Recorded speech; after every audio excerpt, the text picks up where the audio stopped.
अस्सलाम वालेकुम एवरीवन। सो हम अपने प्रिपेयर फॉर एमएमसीक्यूज़ में आज जो छोटा सा टॉपिक करने लेंगे क्लिनिकल साइंसेज में से that's what X-linked recessive inheritance. अच्छा, आपको पता है कि वैसे तो आपको सारी पैटर्न ऑफ इनहेरिटेंसेस का अंदाज़ा होना ही चाहिए। वो आपसे अक्सर पूछ लेते हैं कि ये डिजीज़ अगर ऐसी ऑटोसोमल डोमिनेंट है तो इसको बच्चों में कितना % चांस है एंड फलाना फलाना। लेकिन थोड़ा सा एक्सलिंग रिसेसिव के बारे में बिलखसूस समझना इसलिए ज़रूरी है क्योंकि एक्सलिंग रिसेसिव बहुत ज़्यादा इस पैटर्न के हिसाब से पूछा जाता है कि फ़लानी डिजीज़ थी। वो डिज़ीज़ आपको बता दें, सपोज फैब्रेज डिजीज़ बहुत रेयर सी तो डिजीज़ होती है और आपसे पूछते हैं कि आप इसमें कितने % चांस है बच्चों के इफेक्ट होने का। तो दो तरह से इसका सवाल जो है वो बहुत इंपॉर्टेंट और सबसे ज़्यादा आया है अभी तक का। उसके अलावा इसमें एक और बहुत ही जो एक्स्ट्रा चीज़ है जिसका एमसीक्यू लोग बहुत खुशी से बना के देते हैं, वो है जब बीच में आ जाए टर्नर सिंड्रोम। टर्नर सिंड्रोम में आपको पता है कि चीज़ बदल जाती है और जो मदर है उसका जीनोटाइप एक्स के बजाय XO हो जाता है टर्नर्स में। तो फिर अगर एक्स लिंक्ड रिसेसिव डिजीज़ है तो पैटर्न ऑफ इनहेरिटेंस बदल जाएगा थोड़ा सा। तो ये बहुत ही ज़रूरी बात है, अभी मैं आपको बताऊंगी। इस वजह से मैंने वीडियो चुनी है बनाने के लिए। ये बात ध्यान में रखिएगा कि मैं जितने भी टॉपिक्स बना रही हूँ वो बना रही हूँ जिनमें से मल्टीपल MCQs आते हैं। इसके अलावा रेयरली मेडिसिन बहुत बड़ी है, छोटे मोटे हर टॉपिक में से कुछ ना कुछ MCQ आ जाते हैं। तो वो जब आप MCQs की प्रैक्टिस करेंगे तो एक दफ़ा भी आपकी नज़र से गुजरेगी तो इट्स फाइन, लेकिन ये बल्क ऑफ MCQs के टॉपिक्स हैं तो इस वजह से इनको ज़रूर करना है, ठीक है। अच्छा, एक्सलिंक्ड रिसेसिव इनहेरिटेंस में मैंने ये एक तरफ बनाया, आपको बताया कि this is female and this is mail.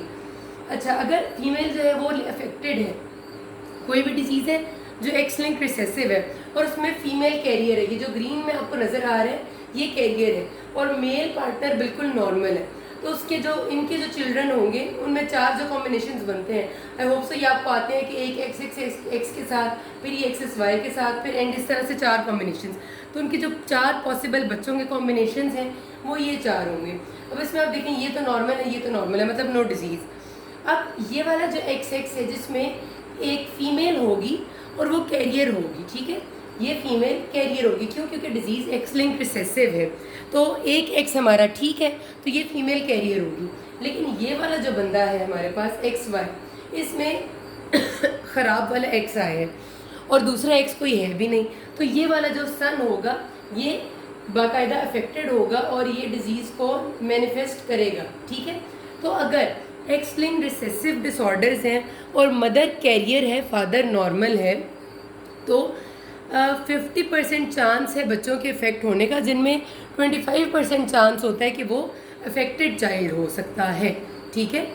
अब अगर मदर कैरियर है, अगर फादर अफेक्टेड है और मदर नॉर्मल है, ठीक है, अब क्या सीन हो गया कि फादर अफेक्टेड है और मदर बिल्कुल नॉर्मल है, ये वाला ये नॉर्मल है, फादर अफेक्टेड है।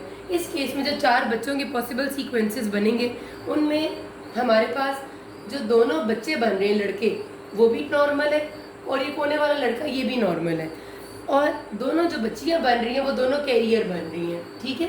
इसका मतलब ये है कि 50% चांस है इस केस में कैरियर होने का बच्चों के और 50% नॉर्मल होने का, और कोई भी बच्चा इसमें अफेक्टेड नहीं होगा।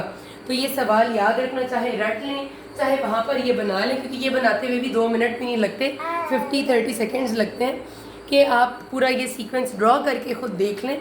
किसी भी डिज़ीज़ का आए तो ये डिज़ीज़ ड्रॉ करके सबसे आसानी से आप समझ सकते हैं कि इधर वो स्टेटस कैसा होगा। अब इसमें अगर ये बात आ जाती है कि मदर जो थी वो अफेक्टेड भी थी और टर्नर्स है उसे, ठीक है, सपोज़ यहाँ पर जो मदर थी वो XO है और अफेक्टेड है बाय सम डिजीज़, ये X भी ख़राब है, टर्नर भी है और X ख़राब है। ऐसे केस में अब आप बताएं कि जब हम डिज़ीज़ को इनहेरिट करेंगे तो यहाँ से यही वाला एक X क्रोमोसोम है, ऐसे केस में यहाँ से जब ये ख़राब वाला X आएगा ठीक वाले X के साथ, तो चलो ये तो गुजारा चल गया, ठीक है। यहाँ से ये ख़राब वाला X आएगा ठीक वाले Y के साथ, तो मतलब बंदा अफेक्टेड होगा। फिर ये X आएगा दोबारा से, तो इस केस में हमारे पास 50% चांस अफेक्टेड होने का हो जाता है, ठीक है। यहाँ पर जब हमारे 4 बच्चे थे, XO नहीं था XX था, 25% चांस था डिजीज़ होने का, लेकिन जब XO होगा तो 50% चांस होगा डिजीज़ मेल पैदा होने का, ठीक है। और अगर जो पैदा होने वाला है वो XO है तो तब भी चांस बढ़ जाएगा, तो ये बात ध्यान में रखिएगा कि आपके क्वेश्चन में एक्स लिंक रिसेसिव का जब पूछा है तो टर्नर्स को मेंशन तो नहीं किया हुआ किसी भी जगह पे, क्योंकि उसमें आपको थोड़ा सा चेंज करना है। यहाँ पर बात खत्म करते हैं। किसी कोई मसला हो ये can ask me. Thank you.